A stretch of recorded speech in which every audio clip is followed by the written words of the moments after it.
what actually happens to the human body when just the sheer act of keeping your eyes open requires more energy than like running a marathon? Yeah, it's a terrifying concept. It really is. And, usually when we explore survival stories on this deep dives, we're dealing with, I guess, kinetic energy. You picture someone stranded in the wilderness, chopping wood. Right, battling a blizzard. Exactly, or running from some physical threat. It's Yeah. loud, it's highly visible, it's, man against nature, featuring this really clean, recognizable sequence of dramatic events. The classic Hollywood survival framework. Yeah, exactly. But today, we're looking at a survival story where there is no bear, there's no mountain, there's no rescue team on the way. We are diving into a profoundly raw, just intensely introspective piece of writing titled For As Long As We Can. And it's an incredible piece. It really is. And it begins with this image that entirely shatters that whole Hollywood framework we just talked about. The author describes just sitting on a hard floor for an hour, no distractions, just the sound of the refrigerator humming in the background. Which is such a striking detail. It's haunting. Just a human mind systematically shutting down its own organs just to buy a few more hours of time. Yeah, that humming refrigerator is a deeply unsettling detail because it forces us to confront this reality of sensory deprivation combined with total internal chaos. Right. We're looking at an exploration of extreme psychological and physiological exhaustion here. Like you said, there's no external adversary to fight. There is just the hard floor, the hum of the appliance, and an individual who is fundamentally depleted by the mere friction of existing. The friction of existing. That's exactly it. So our mission for this deep dive is to rigorously unpack the underlying mechanics of that state, because this is not simply a narrative about being tired. No, not at all. It is a structural, biological, and psychological breakdown of what occurs when a human being is trapped in pure, absolute survival mode for an extended duration. And crucially, with a total void of external safety nets. Right. Zero safety net. Exactly. We are going to examine how the mind and the body, when pushed to the absolute brink of systemic deficit, fundamentally alter their own physics to delay a collapse. And I want to start right at that internal landscape, because immediately after sitting on the floor, the author brings us into their headspace. They describe a situation where the mind wants to branch out. It wants to be more than just the immediate present, but they write that they are, quote, surrounded by coals. Yeah, that coal metaphor is so visceral. It is. Every time they reach out, they touch a coal, get burned, and recoil back into the self. And what stood out to me instantly is their use of the pronoun we. They don't say I get burned, they say we recoil. Right, and that plural pronoun is a critical entry point into understanding the architecture of their trauma. It feels intentional. Oh, highly intentional. I mean, it's tempting to view that we as a simple stylistic choice, right? Like maybe a royal we meant to universalize the suffering so the reader feels it. Like saying we've all been there. Exactly. But the text gives us a very specific biological clue that points to something much more complex. They state, like a cell in a body, we're bound to something bigger. Okay, let's unpack this. So the author is framing the self not as a monolithic, unbreakable entity, but as a collective ecosystem. If you consider a single human body, we experience it as one identity, right? Right, just me. Right. But technically, you are a cooperative colony of trillions of individual living cells. So when the author uses we, they are acknowledging the multiplicity of their own biological and cognitive structure. That entire ecosystem is currently under siege, trapped within this perimeter of burning coals. Wow. My initial instinct when reading that, when thinking about being trapped like that, was to visualize the human mind as an expanding gas. Okay, I like that. Because, the natural healthy state of human consciousness is to expand. It wants to fill the space it occupies, to dream, to plan for the future, to form connections with other people. It's expansive by nature, yeah. Exactly. But in this scenario, that gas is trapped inside a burning box. The natural physics of the mind demand that it push outward, but the environment makes every single millimeter of expansion agonizing. The walls are red hot. So it has to retreat. Right. To avoid touching the sides, the gas has to forcefully compress itself into the absolute microscopic center of the box. And if we think about thermodynamics, the energy required to force a gas to stay compressed against its natural tendency is immense. It's a massive energy drain. And I'd actually take that analogy a step further, because the compression isn't just about avoiding pain on the outside, it is about containing a highly volatile internal force. Like what? Well, the author explicitly addresses the concept of despair. They write that the despair is immense, capable of filling the, quote, infinite universe of our internal self if they let it. Oh, wow. But they state they cannot let it because it would destroy them. We frequently mischaracterize severe depression or despair as a hollow, numb emptiness. Yeah, like a lack of feeling. A void. Exactly, a lack of feeling. But this text frames despair as a massive, highly pressurized presence, keeping that despair tightly compressed so it doesn't consume the entire internal ecosystem. That requires constant, active cognitive labor. So it's not a passive state at all. Not even a little. The author isn't just sitting passively on the floor. Internally, they are holding back an ocean of agonizing pressure with their bare hands. Which completely explains the sheer exhaustion.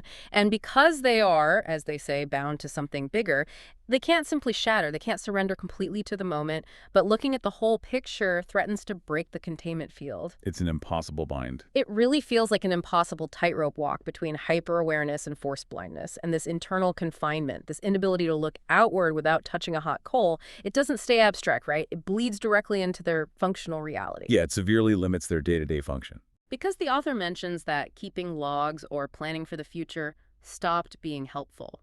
Because they can predict every response now. They can run entire conversations and scenarios in their mind, but it yields nothing. Right, and here we have to look at the biological mechanism of foresight. Okay, the biology of planning. Yeah, because the prefrontal cortex evolved to help us navigate variables in our environment, to simulate potential futures so we can secure a better outcome. Planning is a tool for interacting with a dynamic world. Right, if I do this, then that will happen. Exactly. But when an environment is entirely locked down, when every variable is rigid and every single outcome leads back to the exact same wall of deficit, planning becomes a vestigial, useless mechanism. It literally serves no purpose. None. The author says they can predict every response, and it makes no difference because they cannot stop surviving and actually progress. Running those mental simulations just burns precious glucose. And they don't have glucose to spare. Exactly. It burns cognitive bandwidth that desperately needs to be conserved for pure, immediate survival. And they outline the reality of this universal deficit, and I mean, it is just staggering. It goes so far beyond a lack of money. It's a total systemic failure. They describe trying to hydrate, but they're sweating constantly, day and night. They try to eat, but the body actively rejects the food or demands an impossible amount. It really is a total biological bankruptcy. But the line that completely stopped me in my tracks was their observation about trying to find joy. Ah, the part about play. Yes. They write, trying to play, but play brings pain. Yeah. And it seems completely counterintuitive to me. I mean, if play is universally recommended as the antidote to stress, I'm really struggling to understand why it would cause literal physical pain here. Is it like a sensory overload issue? It's fundamentally a conflict within the autonomic nervous system. Okay. To understand why play brings pain, we have to look at how the body allocates its resources. Play, by its very biological definition, requires a parasympathetic state. Meaning what, exactly? Meaning a state of relative safety and a surplus of energy, the rest and digest state. When a mammal plays, its nervous system is signaling that there are no immediate predators around, that caloric needs are met, and that it has the luxury to expend energy on an activity not directly tied to acquiring food or avoiding death. Okay, that makes sense. You don't play if a tiger is chasing you. Exactly. But the author's system is locked in a severe, chronic sympathetic state, the fight-or-flight response. The opposite of rest and digest. Right. The body is running at absolute zero, dysregulated by chronic stress, to the point where it actually redirects blood flow away from the digestive tract, which, by the way, explains why they cannot process food. Wait, really? The blood literally leaves the stomach. Yes. When you're in fight or flight, your body thinks you need blood in your muscles to run, not in your stomach to digest a sandwich. So the body is actively suppressing anything that isn't life or death. Wow. Precisely. The nervous system recognizes that it does not have the metabolic currency, the calories or the neurochemicals, to fund the physical act of playing. So it shuts it down. Violently. When the conscious mind tries to force the body into a state of play, it clashes with a biological system that is screaming for conservation. The nervous system registers that expenditure of energy as a direct physical threat to its survival. Because you're wasting fuel you don't have. Right. And it translates that threat into actual somatic pain to force the organism to stop. That completely dismantles the toxic positivity we hear so often. Oh, absolutely. You know, the constant advice you see online, You just need to visualize success or change your mindset or take up a hobby to beat burnout. Just do yoga. Right, just do yoga. This text invalidates that entirely. It is saying that mental preparation and positive visualization are utterly meaningless if your physical and systemic environment fundamentally forbids progress. Because the environment dictates the biology. Yes, you can visualize an open door all you want, but if you are biologically and systemically locked in a concrete box, you are just burning energy imagining a door while staring at a wall. It's worse than useless. It's actively harmful because it burns energy. And the author demonstrates a deeply grounded, almost brutal acceptance of this. They write, there's no disconnecting the self from reality. They know exactly where they are. They do. And when internal resources are bankrupt and internal planning is futile, human nature dictates that we look outward to the herd, right? We look for the external safety nets that society has theoretically built to catch us when we fall. But the author is unflinchingly blunt about what those nets actually look like from the inside. They write, and this quote is heavy, they write, and here's what people don't understand. There is no external safety for us in this system. The structures that are supposed to catch people, they don't catch this. Yeah, that line hits hard. It really does. And then they make an observation that is genuinely chilling to me. They state that the only help that actually exists comes from rigid structures, and the two examples they provide are disability and incarceration. Yeah. I had to read that twice. They are categorizing social assistance and literal imprisonment in the exact same bucket of coveted stability. It's a shocking comparison. But we need to examine the mechanics of why a mind in free fall would categorize those two drastically different institutions together. Right, because on the surface, they have nothing to do with each other. Exactly. But what do long-term disability support and incarceration actually have in common? They both provide an uncreatable, heavily regimented stability. Uncreatable meaning you can't make it yourself. Right. They are overarching systemic structures that effectively take the terrifying burden of moment-to-moment survival out of the individual's hands. They decide when you eat, where you sleep. Exactly. When your internal ecosystem is entirely depleted and you are incapable of generating your own stability, you begin to crave a structure that will impose a floor beneath your feet, even if that floor is made of concrete bars. You just want to stop falling. Yes. The tragedy, however, is that both of these avenues operate on bureaucratic timelines. They are terrifyingly slow. Right. The author notes that even when we see them as saving graces, we don't know how we make it that far without failing completely. The gap in time between applying for the net and the net actually deploying is wide enough to fall through permanently. Because biology doesn't wait for paperwork. Exactly. And this leads to a highly specific interaction they recount with an Ontario Works representative. For you listening, Ontario Works is the social assistance program in their region. The representative says to the author, "What a shame it would be to end up on disability that's so little." That single sentence is so revealing. It exposes a massive structural disconnect between the administrators of a system and the individuals trapped in its deficit. How do you mean? Well, think about it from the social worker's perspective. Their baseline is a functional, self-sustaining life with a regular income. To them, going on long-term disability represents a failure state.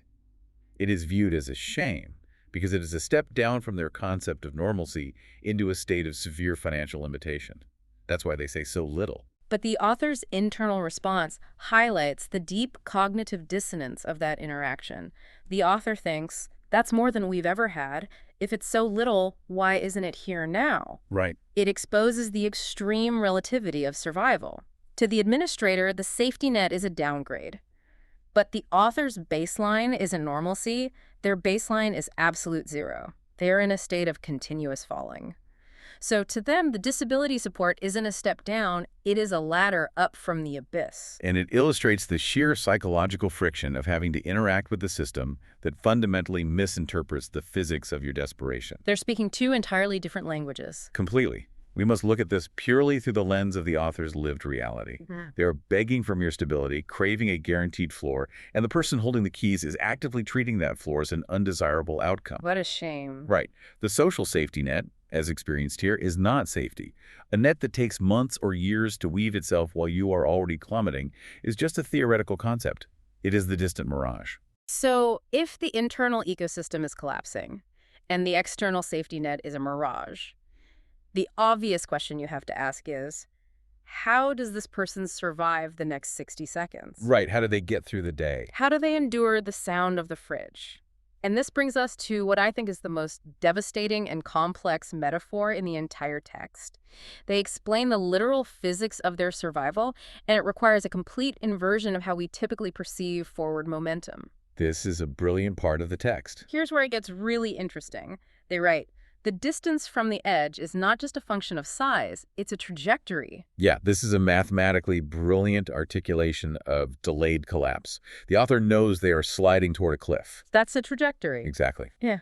But they realize that to artificially expand the distance between themselves and that edge, they have to manipulate their own mass.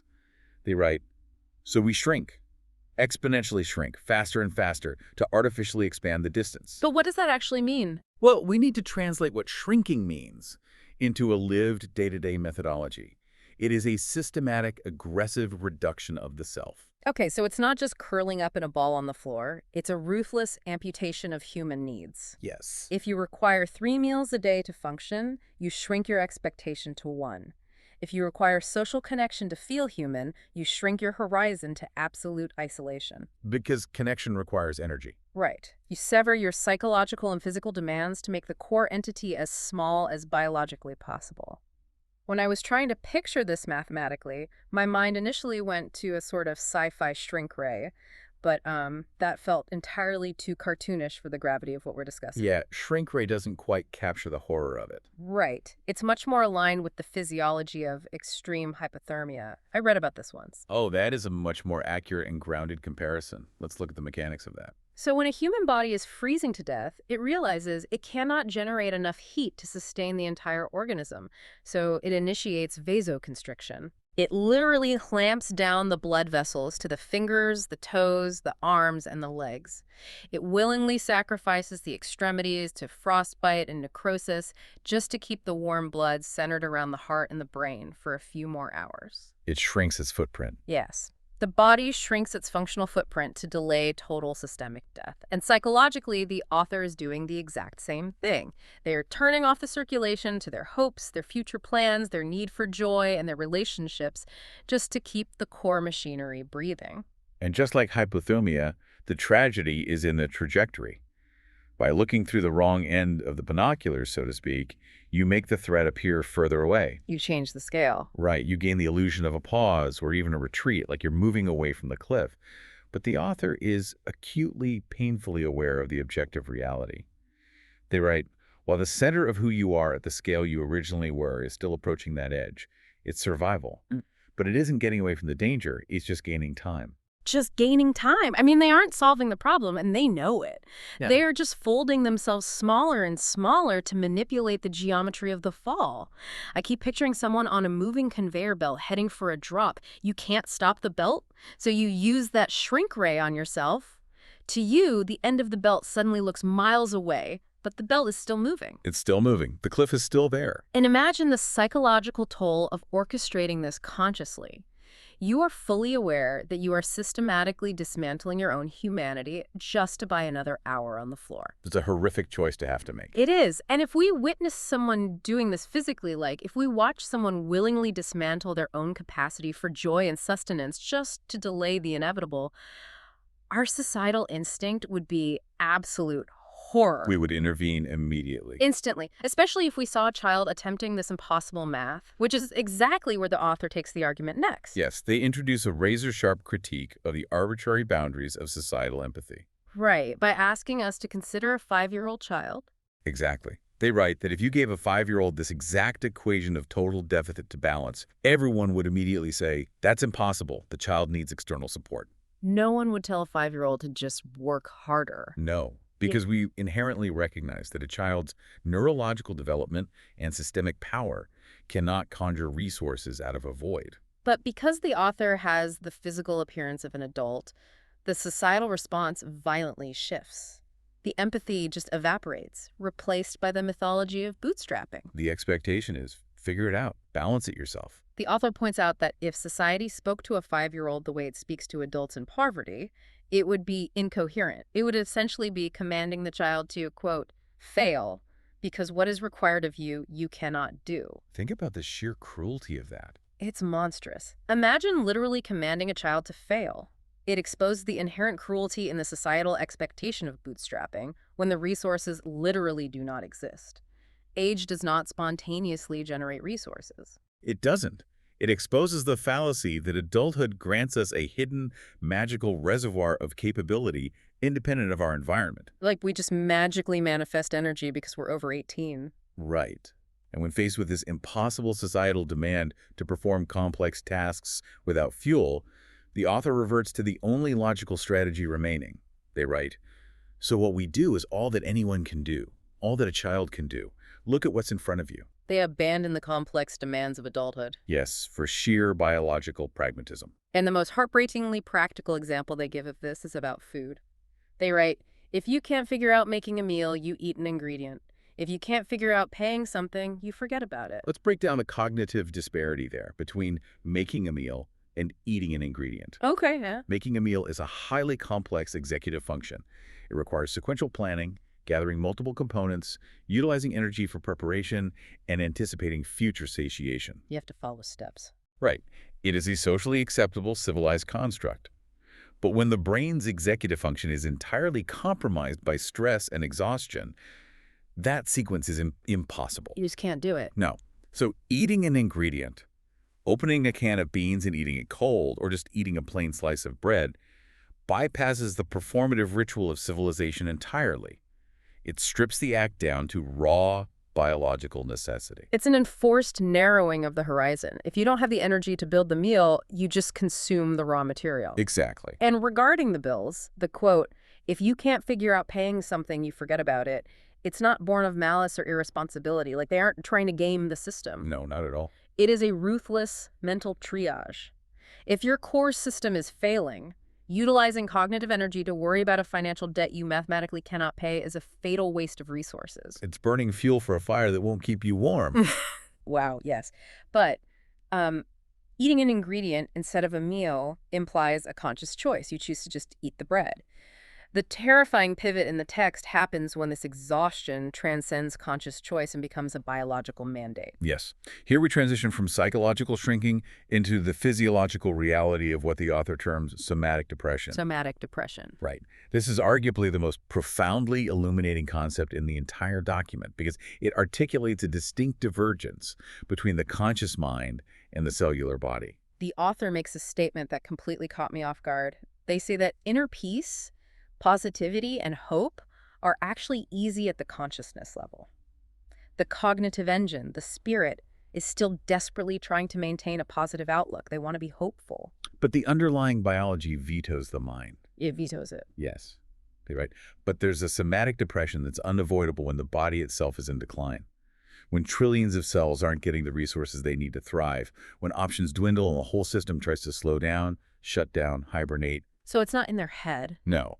Somatic depression, soma, referring to the physical body, is not a cognitive mood disorder. It is an autonomic shutdown sequence. Like a machine powering down. Exactly. Yeah. At a cellular level, when ATP production, which is the energy currency of the cell, is chronically suppressed due to malnutrition, stress, and sleep deprivation, the physical body initiates hibernation protocols. It just takes over. It lowers the metabolic rate, suppresses immune function, and fundamentally forces the organism into stillness. The body goes rogue to save itself. It overrides the mind's desire to keep fighting. And, the most visceral, extreme example of this physiological override is their inability to process emotion. Yeah, this card is tough to read. It is. They state flatly that they cannot process emotions the way most people do, and they provide an anecdote that is physically jarring to read. They talk about a time they tried to let themselves feel the sorrow, to really lean into it. They write, when we first learned to truly cry, to let sadness take over in that supposedly healthy way, we subluxed our jaw. Couldn't use it for 6 weeks. A subluxation is a partial dislocation of a joint. Their jaw popped out of place from crying. Yes. Let's consider the biomechanics of what is happening there. The author attempted to engage in emotional catharsis, a deep, sobbing release. We are universally taught that crying is a natural healing mechanism. Right. Have a good cry. Exactly. But feeling intense emotion requires a massive expenditure of kinetic energy. Crying involves violent contractions of the diaphragm, spikes in blood pressure, and severe tension in the facial and jaw So it's musculature. a physical workout. It is. When that sudden, intense surge of biological energy is forced through a physical system that has absolutely zero structural integrity left, it acts like a power surge through a frayed wire. The physical force of their own sorrow literally tore their jaw out of its socket. It completely upends the pop psychology mantra of you have to feel it to heal it. Totally upends it. We treat emotional release like it's a universally safe pressure valve. But this text argues that for a system operating at an absolute unyielding deficit, emotional catharsis is a luxury. A very dangerous luxury. Right. It is a dangerous luxury that causes literal structural damage to the physical body, to be so deeply worn down that the fundamental human act of crying is physically dangerous. It paints an incredibly bleak picture. It does. But, this is where the author's analytical brilliance shines, because instead of just despairing over this numbness, they step back and analyze its function. They find a deeply complex, almost terrifying silver lining in this physical limitation. They recognize it as a profound defense mechanism. Yeah. They write. And maybe that's what keeps the logic intact. Maybe that's why we don't act out in self-destructive ways, because the body itself prevents the emotional overflow that would break the decision-making. So the numbness has a purpose. Yes. The expert within the patient is observing the phenomenon. The body's refusal to process emotion, its willingness to physically break a joint to stop a crying fit, is an extreme autoregulatory safeguard. It is building a dam of physical numbness to protect the brain. Because if that tidal wave of despair we discussed at the very beginning, the despair that could fill the infinite universe of the self, if that were allowed to fully manifest, the rational mind would shatter. It would be completely wiped out. The fragile microscopic logic required to shrink, to eat the single ingredient, to survive the next hour on the floor, would be completely eradicated by the sheer panic of the emotion. The organism sacrifices the ability to feel in order to preserve the ability to think. Wow. It is an evolutionary trade-off executed at the very edge of survival. The author acknowledges the grief of this trade-off, too. Yeah. They note that it feels unfair not getting to process the human experience at the intensity it is meant to be felt. They are mourning their own numbness. Yeah, mourning the loss of feeling. But they concede. But it might be a saving grace, a balance point. A balance point on that conveyor belt. And just as we grasp the totality of this containment, the text subtly, cautiously shifts its gaze outward at the very end. It does. Not to a safety net, but to the environment itself. They write, "We've almost made it through the winter. That's the important thing to focus on. As the weather gets warmer, more options will be available." Throughout the entirety of the text, the external world has either been a landscape of burning coals or a mirage of failing systems. Hostile in every direction. Right. But here, the literal turning of the earth, the shift in seasons, offers a microscopic sliver of expansion. Winter is the ultimate shrinking season. The cold demands a higher baseline of caloric burn just to maintain core temperature. It forces the organism further inward. You shrink even more in the cold. Exactly. Warmer weather means the physical environment becomes slightly less hostile. The biological tax of simply existing decreases by a fraction of a percent. And when you are running on absolute zero, a fraction of a percent is enough to anchor an entire existence to. It's everything. It's a tiny incremental expansion of their shrunken world. It doesn't mean the cliff has disappeared. It doesn't mean the systemic deficit is cured. But it means the trajectory might slow down just enough to take another breath. Which brings us to the closing lines and the title of the piece itself. We just have to keep shrinking, keep looking at what's in front of us, keep choosing the next moment for as long as we can. It is a remarkable conclusion, largely because of what it refuses to do.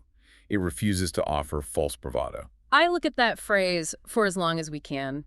Traditional narratives demand a triumphant promise, right? Like, I will beat this. I will overcome. It's a heroic ending. Right. But making that promise requires an energetic projection into the future that the author biologically does not possess. For as long as we can is a quiet, haunting admission of mortality. It acknowledges that the math might eventually fail, that the shrinking might eventually reach a subatomic point where there is nothing left to reduce. But crucially, it is not a surrender.